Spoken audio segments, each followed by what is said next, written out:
Ladies and gentlemen, we are coming at you live from episode 37 of Life on the Rocks with your host, Connor Rocques.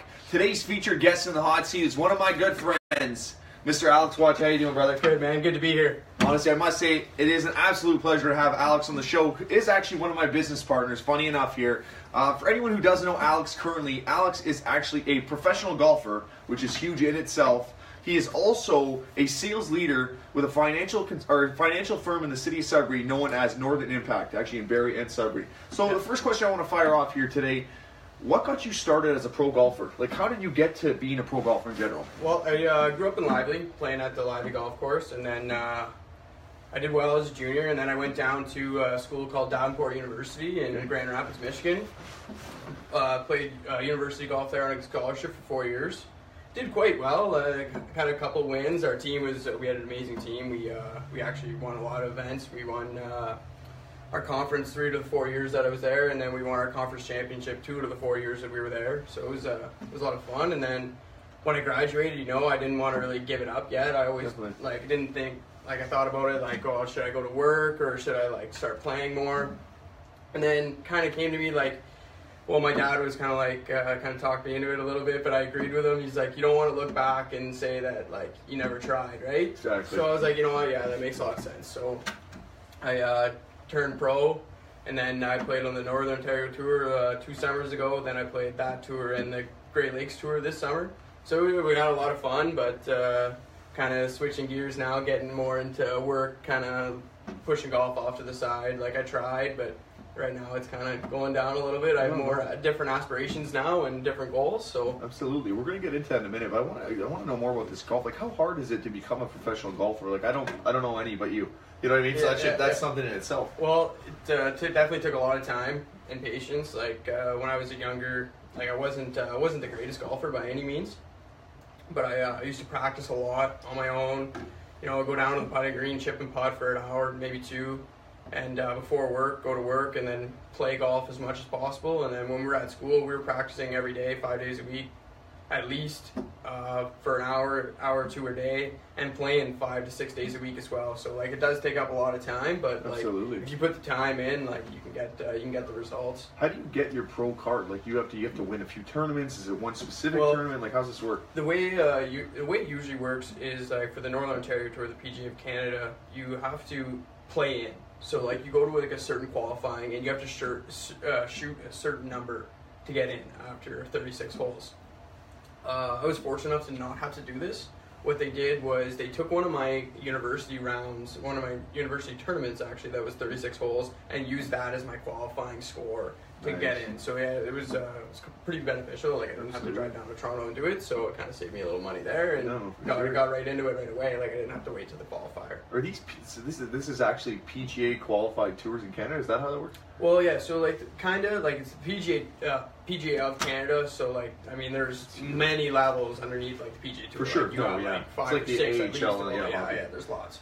So yeah, it's sanctioned. You get ranking points. You get paid by how you play. There's paychecks and everything. So yeah, it's pretty serious stuff. Sponsorships too. Did people pay for your clubs, or were you out there you have to pay for your stuff to start off? How's this work? You do have to pay for your stuff originally, and then the better you get, the more sponsorships you're going to get.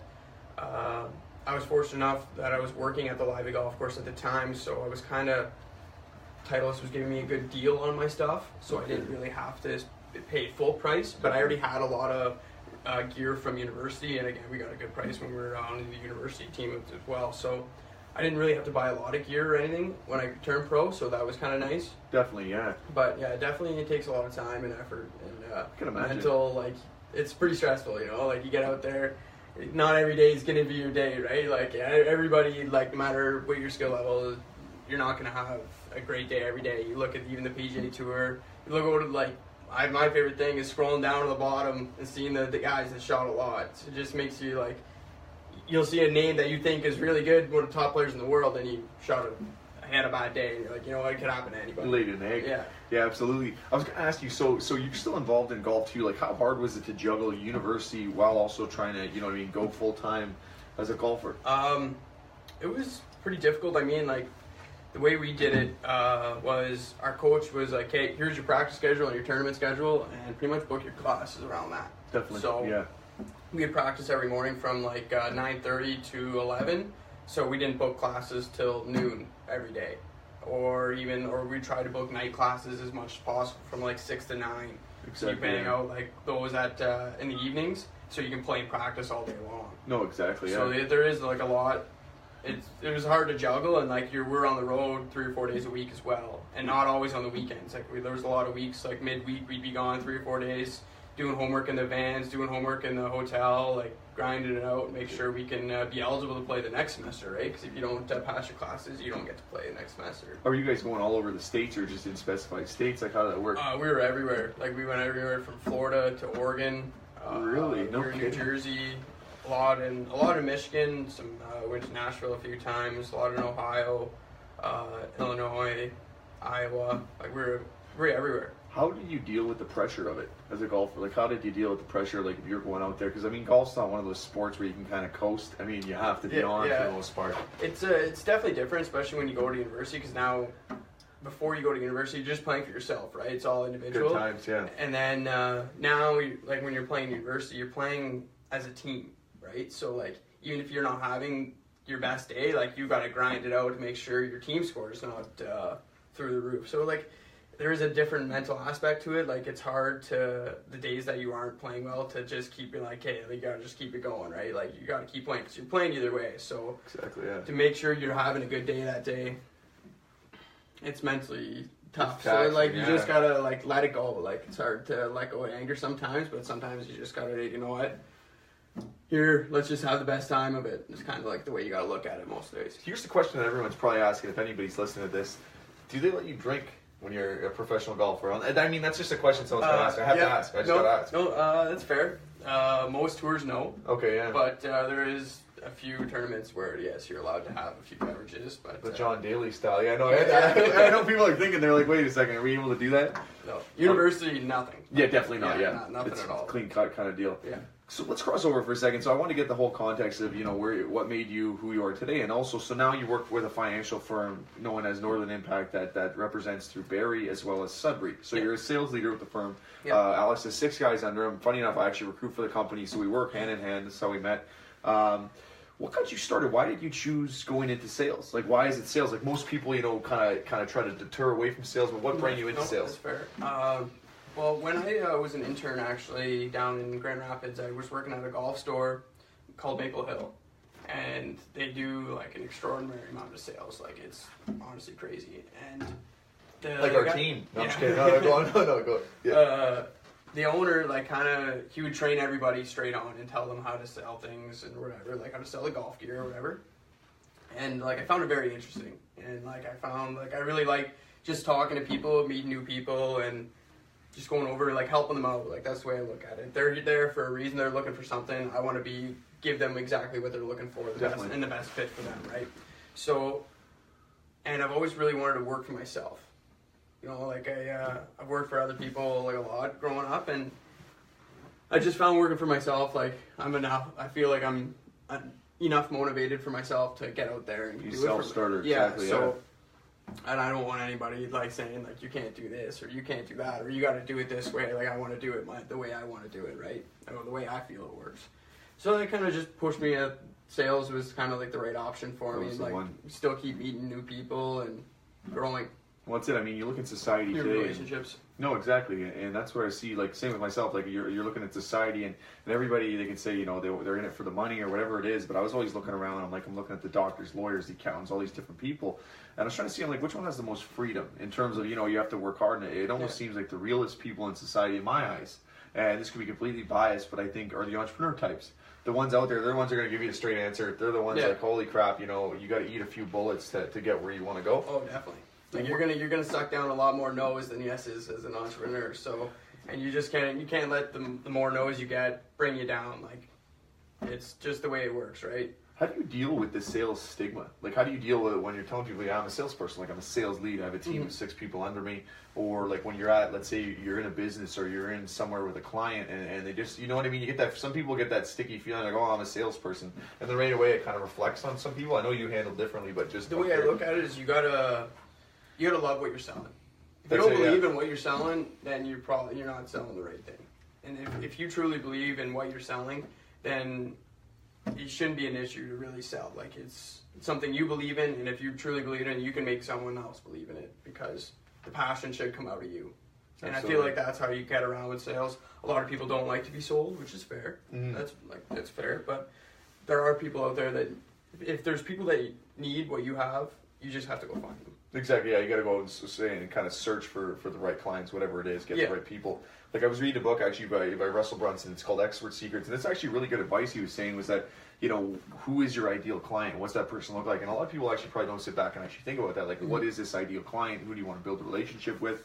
What do you find is the hardest aspect of sales for you? Like, I'm just curious. I mean, coming from a pro golf background all the way to sales, it's an interesting one. But it's definitely an interesting question. The hardest probably part starting out is where do I go? Like where do you start, right? It's probably the hardest thing is in sales is where do you start? And it all comes down to basically training, and you gotta pretty much talk to who you know. Exactly. Who do you know? Get linked up. You gotta show everybody out there what you're doing now. Because sales, the only way is I guess social media now with sales, like you need to do it. Like it's an easy way to get out there. And referrals. You got to give the best customer service possible to get referrals. So obviously customer service is linked into that. So that would be the only hard part that I can see. Like definitely starting out is where do you start? Exactly. Where do I focus my time? You know, and that's I think the hardest thing I've learned as an entrepreneur. People are like, well, you know, it's the hard work, this and that. Well, that's kind of the easy part when you know what you're trying to aim for. But in a sense, what I find really difficult is like you have a lot. You wake up in the morning and it's your schedule, it's your free time. Exactly. If you don't do it, you know what I mean. No one's right there. Take that extra half an hour of sleep or that extra 20 minutes at lunch. Yeah, definitely. I know what you mean. I've sunk my battleship more than a few times. Just say, screw it. You know what I mean. I don't have to worry. But then you don't produce anything. Nothing's there. Exactly. How do you find like the marketing piece? Do you find like because obviously some marketing and sales go hand in hand. I always tell people the same thing, and I learned this actually from Dawn Larson. Funny enough, she was talking about marketing, and she's like, you know, marketing controls your attitudes and behaviors. That's what's going to get you to the sale, whatever it is. Like, how do you deal with the marketing piece of what you like representing yourself and promoting yourself? Like, how does that work for you? Marketing, well, we do like social media. Definitely. I actually worked in the sports marketing department at Davenport as well for nice. A year and a half. So it definitely gave me a little marketing aspect, and I did take a lot of marketing classes in school as well. But to deal with it, like, again, you got to believe in what you're selling, so that like to market it. When you walk up to someone, you have to be like confident, right? Because if you're not confident, that means you don't believe in what you're doing. Yeah. So it's definitely confidence in marketing is what I find. Absolutely. It's done right the first time. That's the way I look at it, right? So because I believe in what I do, and that's the best customer service that I can provide. Exactly. That kind of keeps the longevity of it too. So they're not just like, oh, it's a one-time thing, you know, an impulse sale where you get that done and then you're out of it kind of thing. Yeah. What do you find? So you're running a team right now of 6, and you've only been in this for how long now? Almost 8 months? 9-10 months, I guess. 9-10 months, and you already got a team of 6 under you, which is pretty significant. What's the hardest part of running a team? Like, that's the thing. I mean, organization. Okay. So, like, because you got, like, so many guys asking you so many different things, like, oh, I need help with this, or, like, oh, what does this do? Like, they got a question about this, and you're off doing something yourself, right? Like, to organize, like, I find you definitely have to have a schedule set. And exactly. Like, no, okay, like, this is what I'm doing at this time. Like, yes, like, my agents can call me at any time, and, like, if I can't answer, I'll call back as soon as possible. But you have to be organized in the sense of, like set times. Like, you got to know what you're doing at what time and where you're going and stuff like that, I guess. Like, just the organization, like, binders and putting clients, like, hey, this area, like, hey, we're going to see this section of clients this week, you know, and we're going to go out to, in 2 weeks, we're going to Timmins or something. Exactly. You got to be organized and prepare for what you're going to do. You're not going in there kind of just like shooting blanks in a sense where you have no idea. run around with your chicken with a chicken's head. It's actually off, funny. right? Like, I don't think I ever told you this story, and it's actually perfect to tell people. So, like I told you, I used to sell ADT alarms, yeah. and our company was like we were managing air in the most sense. And we literally went out there. We had no marketing material, nothing, and like we're going door to door just with like a hat that had our thing on it. And people are looking at you. They're kind of you have nothing that's kind of distinguishing you. And that was the thing. There was no organization in terms of it. And then obviously what happens is it led to failure. Like good experience, right? Like in that sense. But it was just funny at the time. Like, and we were able to sell just a bit. Like I'm not saying like we didn't. I say to people we hadn't sold anything, but I still 1 week like I actually rolled 3 sales, which I was surprised. Yeah. And that's just from the confidence and everything else. Like exactly. hey, I believed in it. You never know where that sale is going to come from. Like sometimes you go up to a person, and you're like, I'm never going to sell this person, or this person is not the client that you think you're going to get, and sure enough, like, and then then a lot of times the clients that you think you're going to get, you don't get, right? So that's what the interesting part of sales is, and that's why you got to treat everybody with respect, because you never know who's going to be that sale or who's going to give you that referral to that next person. That's true, absolutely. So this is a good one for you. This one I just thought of on the spot. I wanted to actually bring this in here. So we're in a time right now of mass disruption, right? Everything's happening around us. Seems like we're going to be losing jobs within the next 10 years. You're going to see markets getting wiped out, things kind of changing.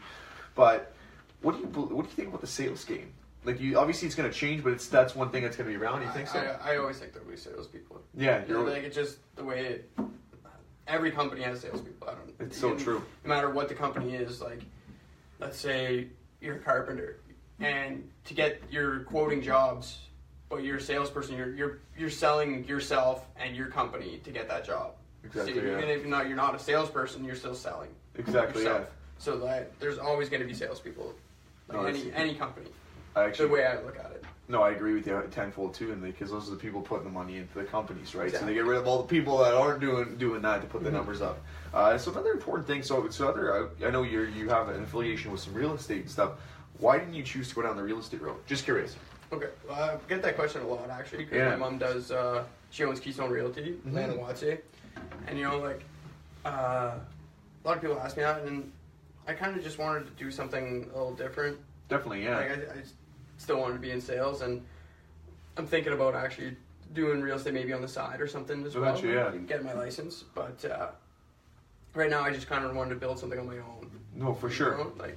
That's the way I felt about it. We're similar in that way. Like, my dad's in insurance, and he's like, you're not going to insurance, right? He's like, stay the hell out of that. And then same with you, right? It's the same family, and then you go off into your own thing. You kind of discover the waters for what they are. Mm-hmm. One of the most important things. So this is one of the closing things I always ask people. I got to say, so I mean, you're a pro golfer. You're managing some teams over, even at Laurentian, like some of the golf team. You're working with them. Yeah, I do coach the golf team as well. I'm an assistant coach. Yeah, exactly. Which is time consuming in itself. You're running your business here. Like what's next for you? Like, what do you want to plan? Like, what are some, like, not some goals, but what do you plan to do? Like, you want to grow your team? Like, how big of a team you want? You want to expand? Like, I definitely want to grow my team. Mm-hmm. And Army. Yeah, we're building an army. Building an army, yeah. So, but I want to, like, expand regions, right? Like, I don't want to stick to just Sudbury. Like, we have clients all over, like, I mean, everywhere. But we want to build even more in every area that we have. Like now we have about 4,000, maybe 4,500 clients in the greater Sudbury area. Definitely, we want to grow that to 10,000. Absolutely. As soon as possible. And we want to keep growing. We want to keep doubling and doubling and doubling. And the only way to do that really is to get out there. Exactly. Yeah. So for me, just be organized, structure, and get yourself out there. One handshake at a time. Yeah. That's the biggest thing. Okay, that's huge. One of the other things I want to ask you too. So obviously, you're constantly learning and stuff. Like, what is some of the material? Who are you following for influencers and stuff like that? So people are watching. Like, who do you look into? Like, what are you reading? Like, I do a lot of research in the industry that I work in. Mm-hmm. So I definitely look up like stats and all that, like financial different firms and what they're doing and stuff like that. And then I turn to my mom a lot. She's very successful, and she helps me like guide myself. She's self-employed, and so I look to her a lot. Definitely, yeah. And then my district leader, Pikesh Jain, great guy, has helped me a lot. Trains me still. I'm still learning as much. Like he's 25 years in the industry or in the company, and I look up to him a lot too. Definitely, yeah. He's definitely helped me a lot in the last 8-10 months. And what type of, like, are you, like, so I've seen a few of your Snapchats, you got, like, tons of books coming in. Like, they're all sales-based books, or you read leadership books? Like, what specific genre? Everything. Everything you can get. I like that. Everything. You got to open your horizons, right? You got to take in everything different. You can't just stick to just sales books. You got to learn how to be a leader. You got to learn how to sell things. You got to learn the difference between the other companies, even the industry that you're not in, to understand a different industry, because if you're selling, especially in like the industry that I work in, we're dealing with every industry. Absolutely, yeah. We deal with construction, we deal with plumbers, waitresses, anybody. Self-employed doctors, everybody, right? Yeah. So you got to know about everything. That's the way I look at it. And the only thing you want to grow is your mind, right? You want to. I like that. You want to be smarter. Like the only way to is to read out, like everything. Kind of get as much information. Know as much as you can. Exactly. You never know everything, but. No, exactly. And this is the most important question of the evening right now. Are you going to take another crack at the tour? I got to ask. That's it. That's a big one. Are you going to? It is a big one. Are you going to take another crack at it? I don't know. Yeah. Right now, I actually have the papers to apply for my amateur status back on my desk at home. I haven't filled them out or signed them yet, but every time I'm working on my desk, I do look at them, but I just haven't filled them out yet, so maybe we'll see. I want to see. I got to ask. Yeah, that's a good one. I'll think about it, definitely. I got the whole winter, right? I have a whole practice set-up station in my basement there, and I can hit balls and putt in my basement, so I do every night I hit a few putts and few little swings just to keep the motions going. Yeah, practice makes perfect. Exactly. Give people out there right now. So obviously I tagged you in this video. Where can they find you on social media? You got LinkedIn and Twitter. If so, Twitter, LinkedIn, Instagram. Twitter. I got Instagram, but I more use that just as that's my one social one for myself. Yeah. But I do more golf stuff on that. But business side would be Facebook and LinkedIn. LinkedIn. So right under Alex Watier tagged in thing. Yeah. It's been an absolute pleasure, man. Yeah. Thanks for having me, man. Seriously. Yeah. I love the blazer. Gotta love that.